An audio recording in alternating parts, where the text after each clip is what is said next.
जाबे ये मुरी करौंदा बिलम जाबे ये मुरी करौंदा बिलम जाबे ये मुरी करौंदा बिलम जाबे ना मोरे यारो लट सुन के करौंदा निकल जाबे ये मुरी करौंदा बिलम जाबे ये मुरी करौंदा बिलम जाबे ना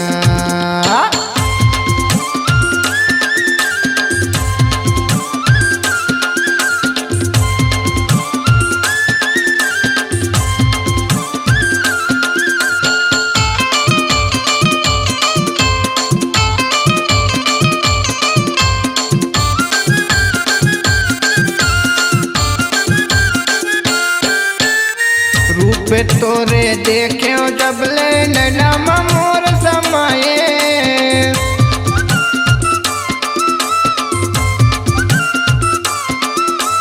नैना मते हाँ समाये हलू कन हृदय मते रमाये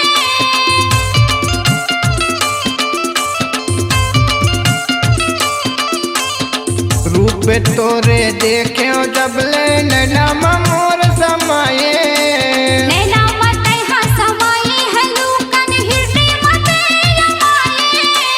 लगते तोर मन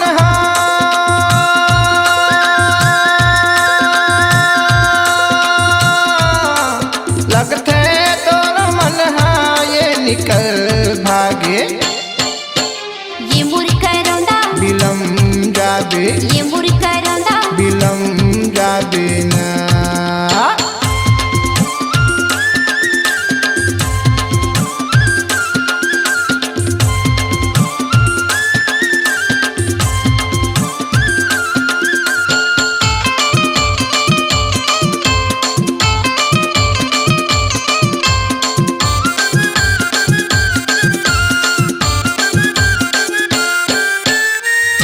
के झांपी में जोरे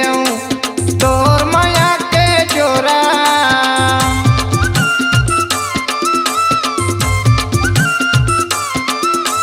देहरे ठेमा बैठे मयारू करा था मैं तोरा गोरा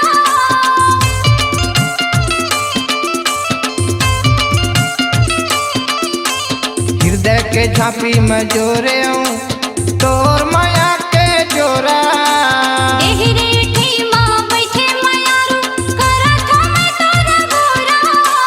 लगते तोर मन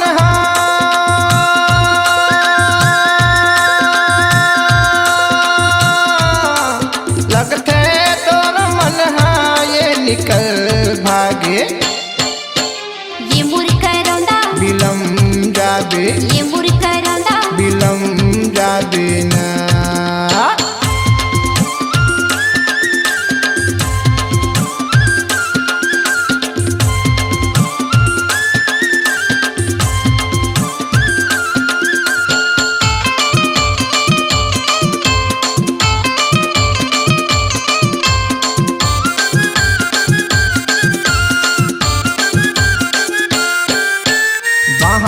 बाहा जोरे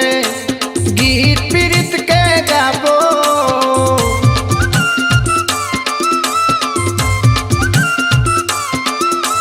माया है अमूल साही दुनिया ना देखाबो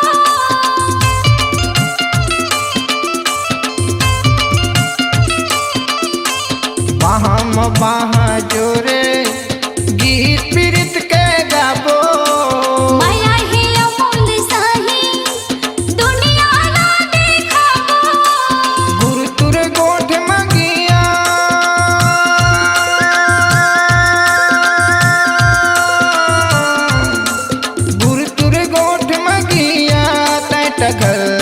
जाबे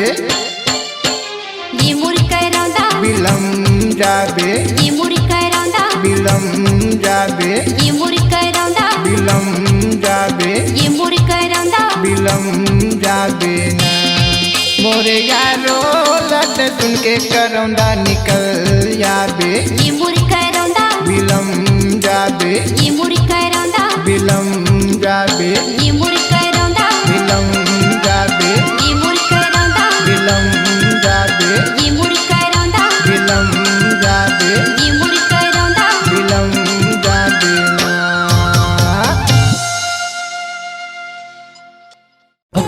आवाज को दीजिए एक नया मुकाम। डिजिटल रिकॉर्डिंग की दुनिया का जाना पहचाना नाम स्वरांजलि, जहां गूंजती हैं ध्वनियां अपनी माटी की सौंधी सुगंध के साथ। छत्तीसगढ़ी संगीत के विविध रंग जो पहुंचाते हैं पूरे प्रदेश में डिजिटल रिकॉर्डिंग के संग। स्वरांजलि स्टूडियो, नेमीचंद गली नंबर 2, गंजपारा, रायपुर।